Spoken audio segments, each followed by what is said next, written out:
Satuan Kerja Khusus Hulu Migas atau SKK Migas meminta pelaku industri hulu migas tidak menghentikan operasi serta mencegah PHK di tengah kelesuan perekonomian akibat dampak COVID-19. SKK Migas saat ini sedang mengusulkan sejumlah kebijakan yang dapat meringankan pelaku industri hulu migas.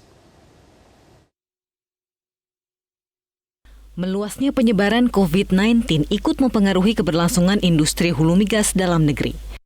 Satuan Kerja Khusus Hulu Migas atau SKK Migas mengungkapkan sejumlah kontraktor kontrak kerjasama K3S meminta revisi target produksi karena turunnya permintaan akibat wabah COVID-19 yang diikuti merosotnya harga minyak dunia.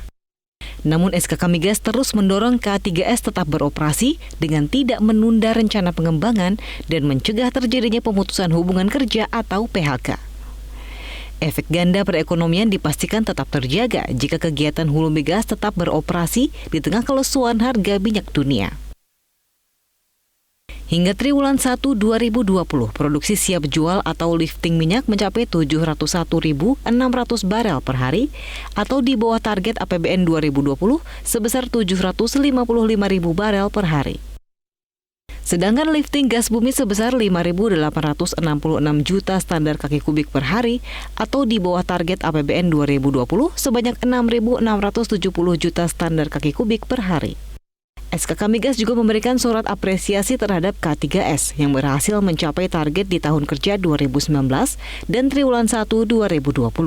Selain itu, K3S yang tidak mencapai target diberikan surat teguran. Tim Liputan Metro TV. Industri hulu migas dalam negeri terancam mengalami perlambatan seiring merosotnya harga minyak dunia dan pandemi COVID-19. Lantas bagaimana keberlangsungan industri hulu migas agar dapat bertahan di tengah kelesuan ekonomi saat ini? Saya akan berbincang dengan Kepala Satuan Kerja Khusus Hulu Migas SKK Migas, ada Dwi Sucipto yang tersambung melalui sambungan Skype. Pak Dwi, selamat siang. Selamat siang, Mas. Salam Pesi. Baik, Mas, Pak Dwi, kita sudah melewati triwulan pertama tahun ini dan bahkan sekarang kita sudah memasuki bulan Mei. Bagaimana pengaruh merosotnya harga minyak dunia terhadap industri hulu migas dalam negeri, Pak, sejauh ini? Ya, kalau kita lihat dampak dari dua aspek tersebut, baik COVID-19 maupun penurunan harga minyak, kan kita ada pertama aspek penurunan aktivitas operasional, baik personil, keterbatasan kita memobilisasi tenaga kerja, kemudian juga peralatan, kedatangan dari mesin-mesin dan lain sebagainya karena transportasi juga produktivitasnya juga akan turun. Kemudian yang ketiga adalah regulasi, di mana proses-proses perizinan yang kita lakukan proses tentu saja ini mengalami pengamatan. Kemudian yang kedua yang paling pokok lagi karena harga yang rendah, harga minyak rendah, maka penurunan keekonomian dari wilayah-wilayah kerja.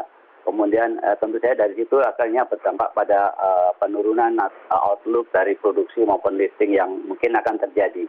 Jadi kalau kita lihat berbagai analisa kemungkinan 2020-nya akan ada penurunan keekonomian sekitar 20%. Tapi kita akan berharap di industri migas kita pengaruh ini kita usahakan untuk tidak lebih dari 10%. Jadi operasional harus tetap berjalan dan kita melakukan upaya-upaya untuk mensupport operasional para kontraktor. Kemudian juga tentu saja menjadi potensi penggeseran atau mundurnya beberapa proyek yang sedang berjalan. Penurunan dari pemanfaatan migas terjadi karena memang penurunan demand terjadi di sana. Oleh karena itu kita akan melakukan usaha-usaha untuk bisa memecahkan 5 kendala tersebut. Baik, Pak Dwi, itu dari aspek produksi. Ya, lalu yang tidak kalah penting bagaimana dengan dari aspek investasinya, Pak? Ya, kalau kita lihat investasi memang ada beberapa yang menyebabkan sekarang para investor wait and see karena memang kita melihat perkembangannya nanti sejauh mana. Tetapi kita akan tetap mendorong karena sesungguhnya investasi yang dilakukan tahun ini itu tentu akan berdampak beberapa tahun ke depan. Jadi bukan hanya tahun ini saja. Jadi oleh karena itu kami melakukan kerjasama dengan K3S untuk melakukan perhitungan ekonomi, keekonomian di lapangan. Kemudian kita juga SKK mengajukan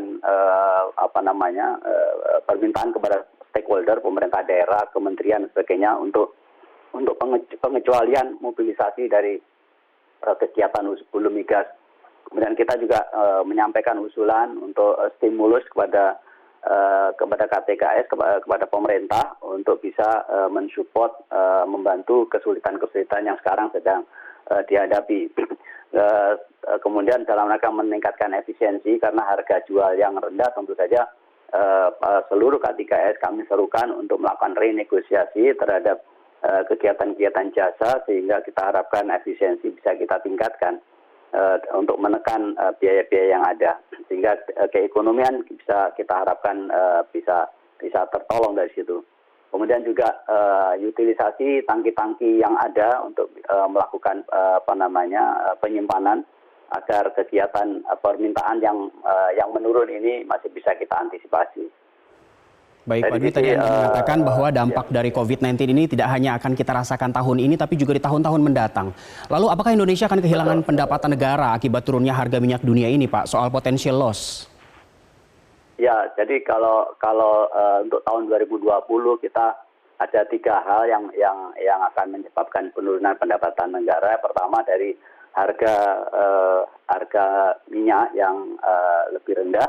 Yang kita tahu bahwa pada APBN awal setting ICP adalah di 63 US dollar dan kalau asumsi di Kementerian Keuangan yang diambil sekarang 38 maka akan terjadi 40% penurunan pendapatan dari aspek harga. Yang kedua, kalau kita lihat dampak dari operasional tadi, tentu ada dampak dari lifting yang kami perkirakan berkisar 5-8% kita harapkan. Yang biasanya decline kita pertahankan untuk 3-4%. Nah, kemudian yang kedua, sudah keluar Permen ESDM nomor 810 yang melakukan adjustment terhadap harga migas, harga gas yang kemudian ini dikompensasi dengan pendapatan negara. Dari sini kita lihat bahwa untuk tahun 2020 pendapatan negara memang akan terjadi penurunan yang cukup tajam, mungkin sekitar 5-55%. Pak Dwi, sayang sekali waktu kita sangat terbatas, tapi pertanyaan saya yang terakhir, Pak, yang tidak kalah penting, apakah sudah terjadi PHK di industri hulu migas kita, Pak?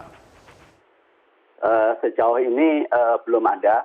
Jadi pengaturan kerja pada proyek-proyek yang menyerap tenaga cukup besar, yang memang harus diatur dengan adanya PSBB seperti proyek Tangguh dan sebagainya, di sana saja yang diatur, tetapi belum ada.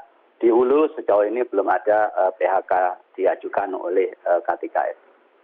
Baik, Pak Dwi, satu lagi pertanyaan. Apakah sudah ada rencana penangguhan eksplorasi atau proyek berapa persen, Pak?